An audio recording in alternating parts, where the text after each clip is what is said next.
Hello. Good evening. Tonight I want to talk about avoidance.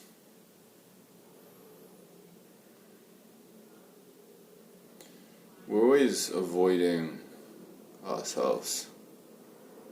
So often we do little things to avoid different emotions, and we get very skilled at doing that, at avoiding and doing these mechanisms so quickly that we don't even realise it.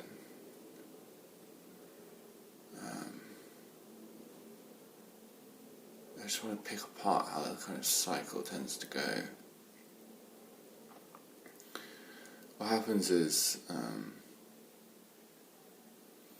one time you're feeling in a certain way, you do X and it works, it stops you feeling that way.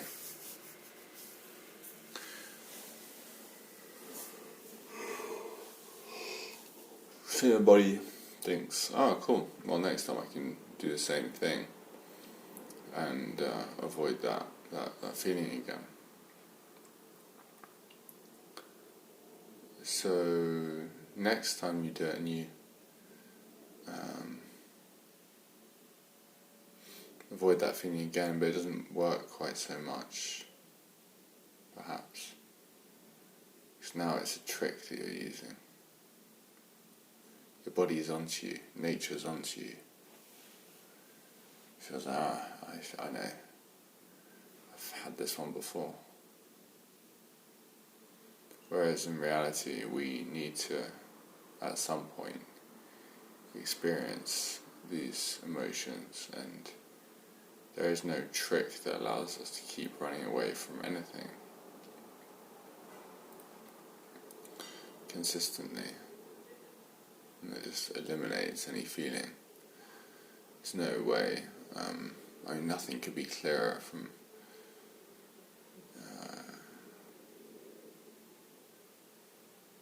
civilization that our attempts to eliminate discomfort, disease, irritability have done nothing to decrease those emotions among us. We know this.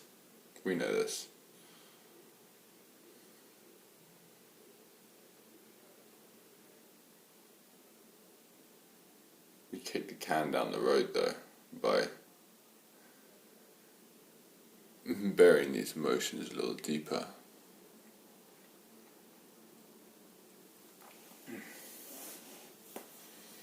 Putting them off a little more, while the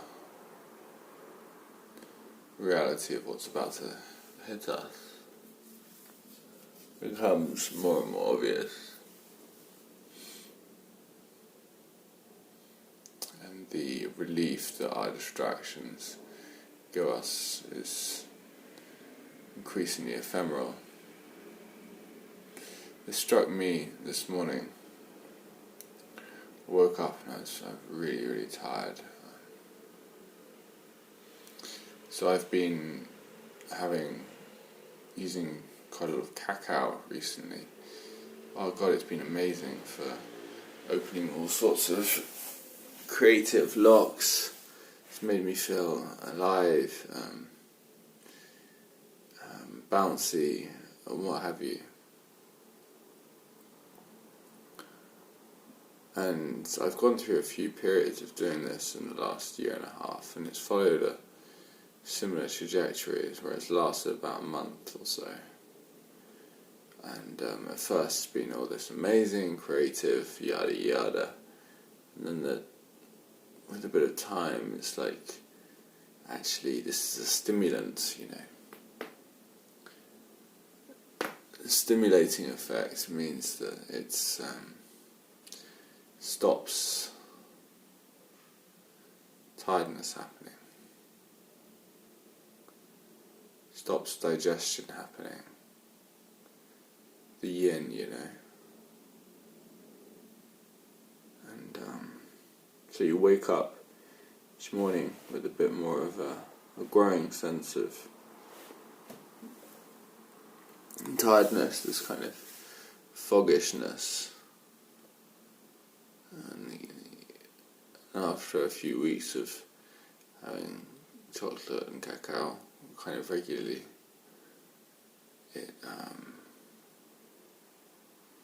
and cacao at best brings you back to baseline,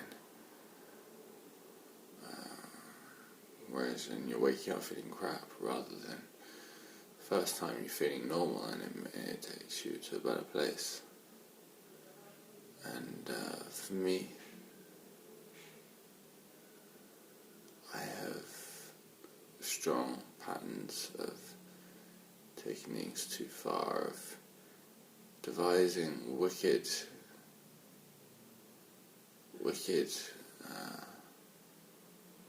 arguments in my head for just having a little bit more. I'm so skilled at it. Such a rascal.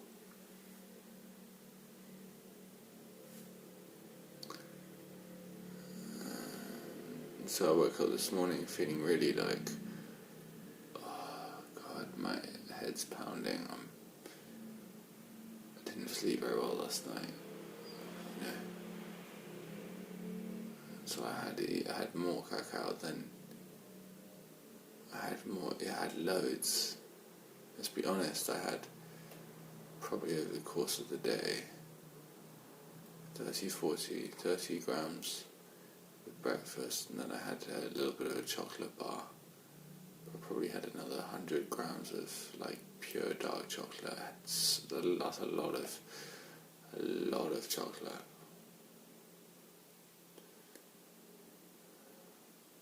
At least, yeah. And yes, now I've been kicking that can down the road, and I suppose that's in part of it, is that, you know, calling those emotions of tiredness and recovery bad. You know, you don't want to experience those. You want to be clinging on to those emotions, those high feelings of wow. And that's understandable. But if I'm really honest with myself now, my body is calling for some downtime. Yeah, it's tired now. It needs some time to decompress. And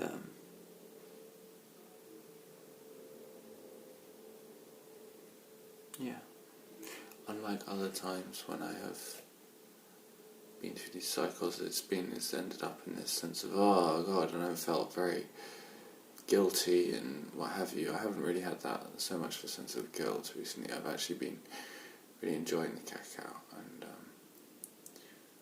but I think the key now is to really be open and open up to the fact that I am avoiding, that I have been, you know, starting to avoid a sense of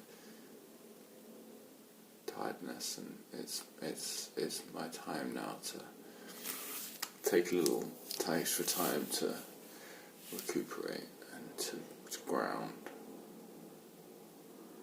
Yeah, I think that season of excitement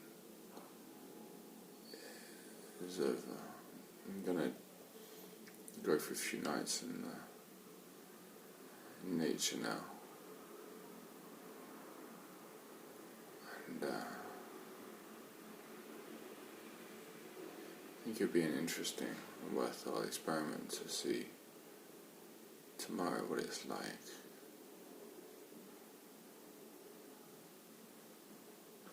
To write, but just to really, instead of trying to write in this excited way that I have been recently, expressing myself in that way, to write in a way that's just pouring out whatever's coming to my head in terms of uncertainty and crap, because I often to the world I can portray a sense of myself as this, Ben who has it together, who has his, really has his shit together,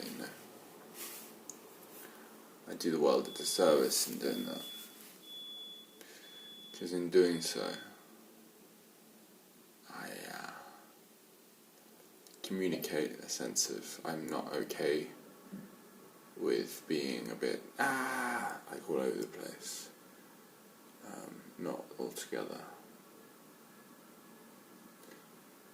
Yeah, and then I leave that effect on other people, that they need to be constantly this amazing, whatever.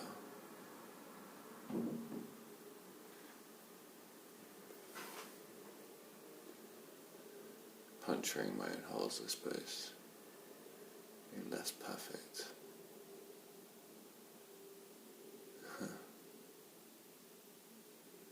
Yeah, that could be interesting. Yeah, I see this project of my diary opening up to the world is definitely a project of opening up my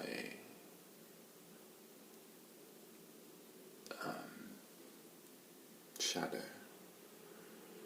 I suppose some sides of me that people don't usually see. Yeah. Really exposing them. And I've got a feeling that rather than people thinking, oh, what a fraud, he's pathetic, people actually enjoy it, enjoy this honest, open expression, yeah.